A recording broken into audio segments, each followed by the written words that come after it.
Everyone assumed Barron Trump was just another privileged kid until he dismantled their entire legal argument. The courtroom in Los Angeles, California was packed with legal experts, journalists, and onlookers filling the gallery, all expecting what seemed to be a routine hearing. Cameras clicked, pens scratched against notepads, and a low murmur buzzed through the crowd as they anticipated what, in their minds, would be nothing more than a formality. At the center of it all sat Judge Ronald Beckett, a man known for his sharp wit and intolerance for theatrics in his courtroom. His reputation was built on no-nonsense rulings and a cynical view of high-profile figures who believed they could manipulate the law in their favor. And today, standing before him, was Barron Trump.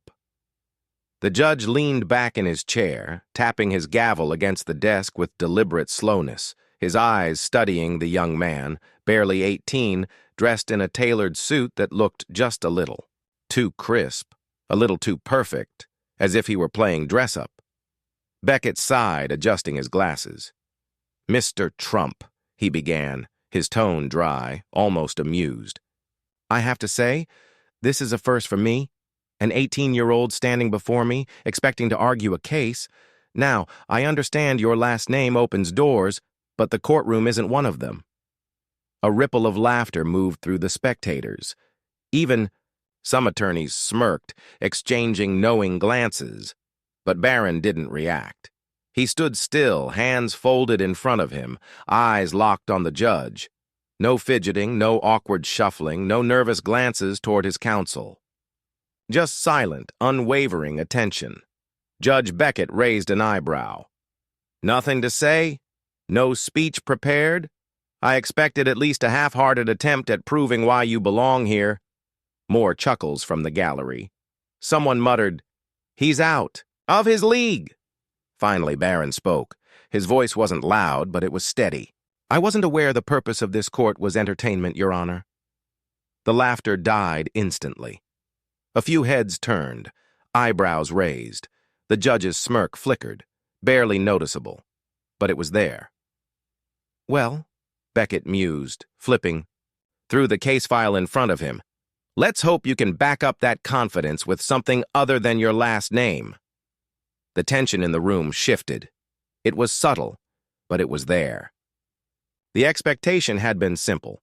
Barron was supposed to, Trump was expected to stand there, stumble through legal jargon, embarrass himself, and serve as a lesson that wealth didn't equal competence. But something was different. The judges. Amusement hadn't vanished completely, but it was now tempered by something else. Curiosity. Still, curiosity alone wasn't enough to change his mind. Not yet. Adjusting his glasses once more, he gave a dismissive wave. "All right then, let's hear it. Show me what you've got." But no one in that room, not the attorneys, not the judge, not even those watching from home, was prepared for what happened next. Barron stepped forward, unshaken by the judge's tone, and placed a neatly organized set of documents on the podium, carefully flipping open a legal brief as if he had done it 100 times before. The judge watched with mild amusement, expecting hesitation, nervous stammering, something to confirm his belief that this was just a rich kid playing lawyer. Instead, Barron adjusted the microphone and spoke clearly. "Your Honor, before we proceed, I'd like to clarify a few legal misinterpretations that have already been presented in this case." A pause. The room, once filled with whispered conversations and scribbling journalists, suddenly fell silent. Barron continued, his voice steady. "The opposing counsel has repeatedly cited Harper. Frizz Sullivan has been cited as a precedent for dismissing key testimony in this case. However, that ruling was based on improperly obtained evidence under unconstitutional search circumstances, which do not apply here. It's irrelevant."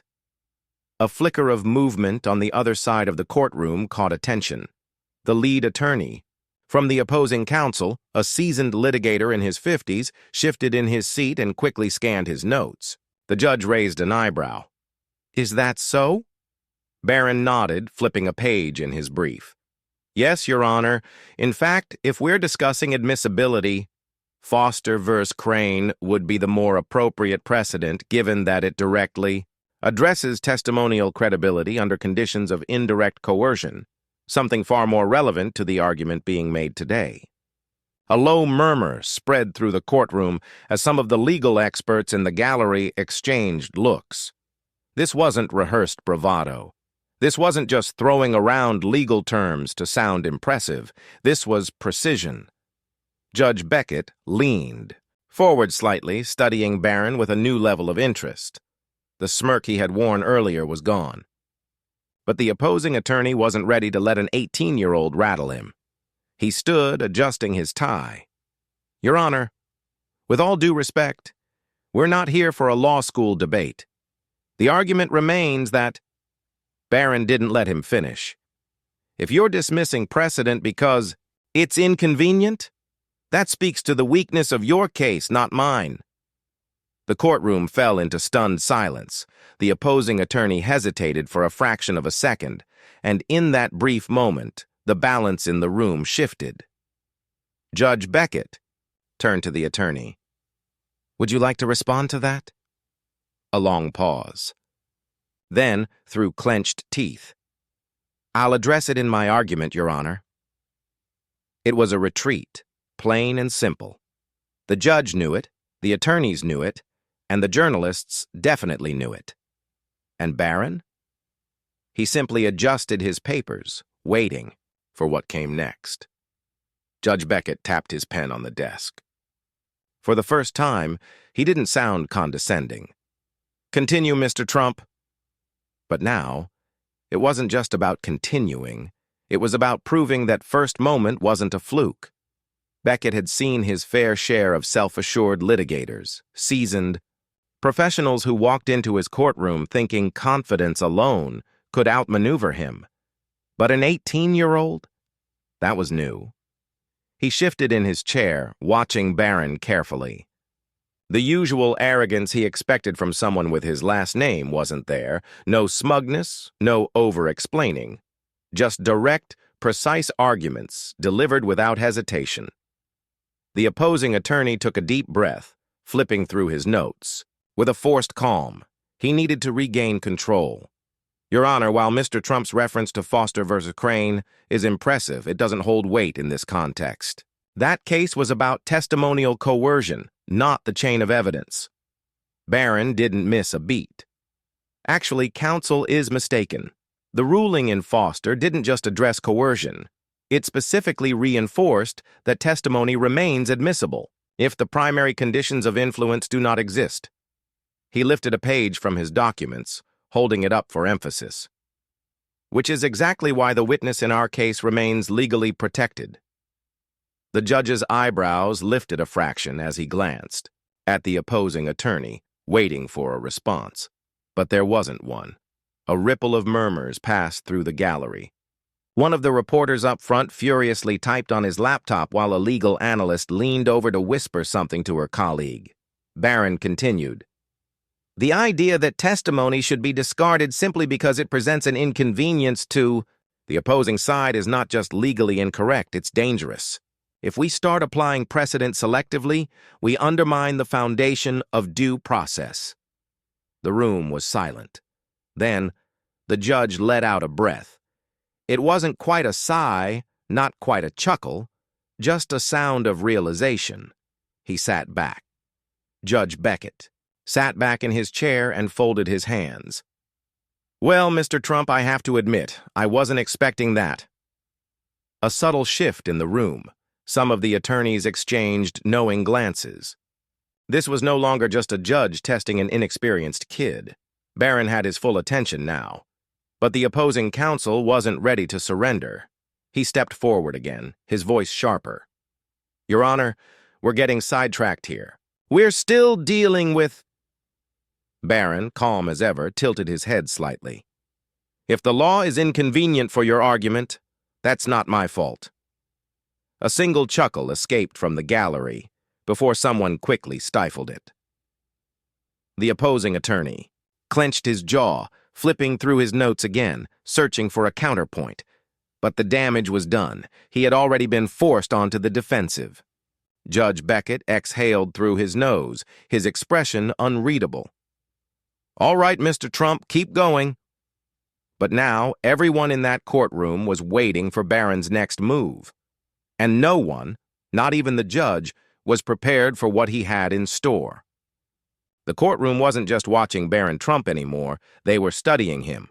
The murmurs had stopped, the pens had slowed, and even the most skeptical faces now showed something else: intrigue. Judge Beckett leaned forward slightly, fingers laced together, as he studied the young man standing before him. "All right, Mr. Trump," he said, his tone more measured than before. "Since you seem so well prepared, then tell me, Mr. Trump, what exactly do you believe is the fundamental issue with the opposition's argument?" Barron flipped to another page in his notes. No hesitation, no unnecessary theatrics. "They're basing their entire claim on a misapplication of Keating v. Burlington," he said matter-of-factly. A murmur rippled through the attorneys seated behind the opposing counsel. The lead attorney stiffened. "That case has been cited in multiple courtrooms as precedent for dismissing evidence under procedural errors." Barron nodded once. "Correct. But if you actually read the decision rather than cherry-picking citations, you'd remember that the ruling specified those procedural errors must directly impact the reliability of the evidence. In this case, that standard hasn't been met. You're not arguing law, you're using it as a shield." Judge Beckett blinked, sitting there for a moment, taking in what had just been said. The opposing attorney's jaw tensed, his face reddening slightly as he flipped through his own notes. Barron, still composed, continued.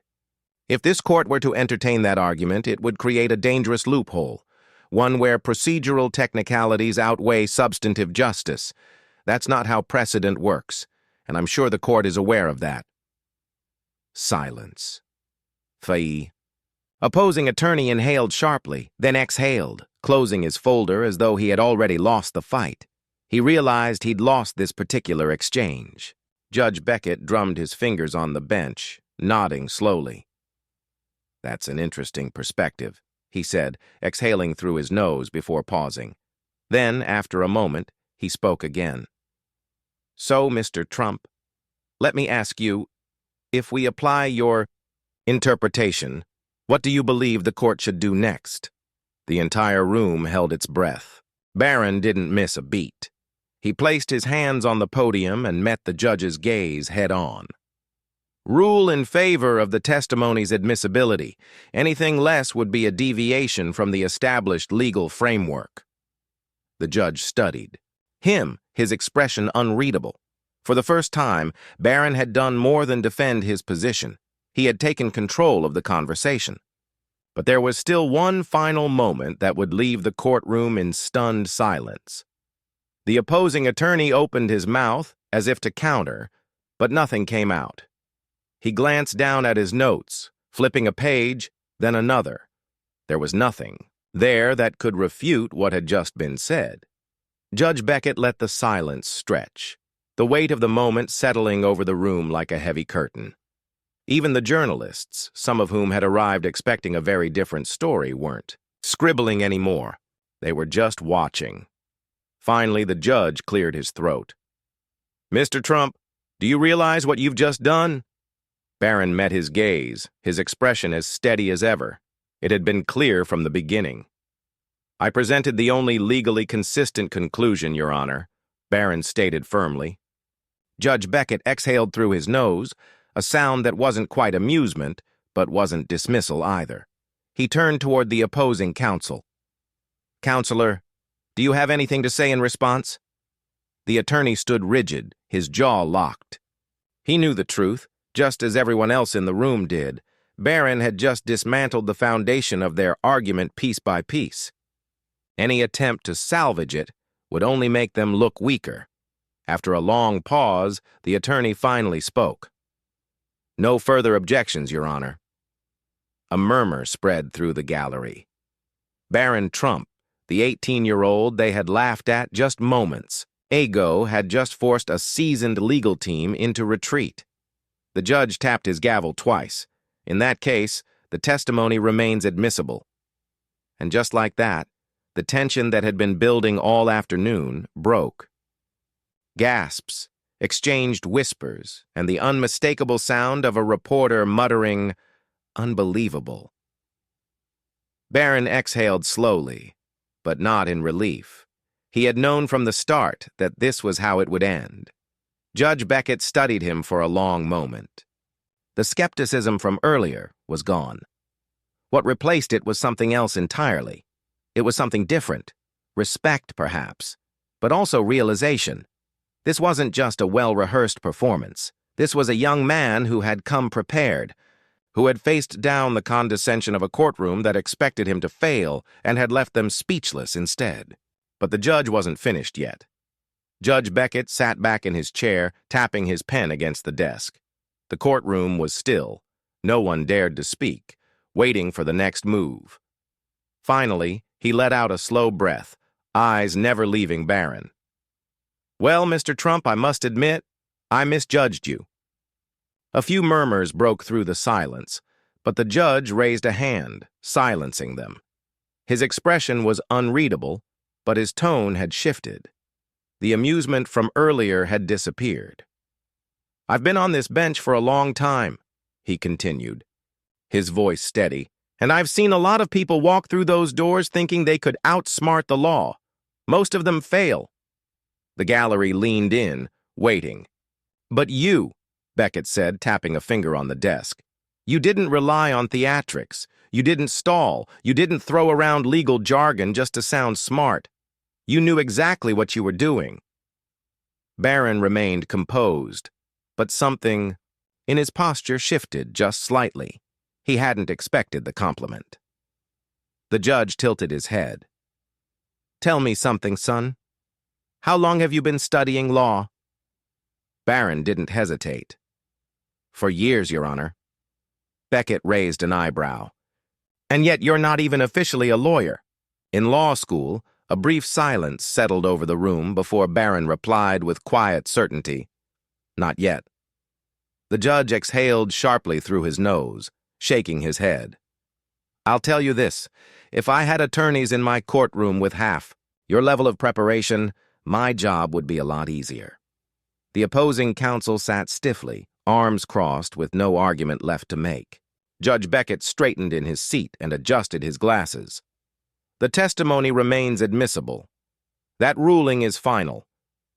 He cast one last glance at Barron. "And, Mr. Trump, consider this your first unofficial law school exam. You passed." The gavel struck. Court adjourned. Barron simply gathered his notes, gave the judge a polite nod, and turned to leave. As he walked out, the journalists, attorneys, and spectators all watched, not just the son of a former president anymore, but something else entirely, a force to be reckoned with. The lesson is simple. Never underestimate someone based on assumptions. Intelligence, preparation, and resilience will always speak louder than a name or a reputation. Real power doesn't come from where you come from. It comes from what you know and how you use it. If you enjoyed this story, subscribe for more content like this. There's always more to uncover, and you won't want to miss it.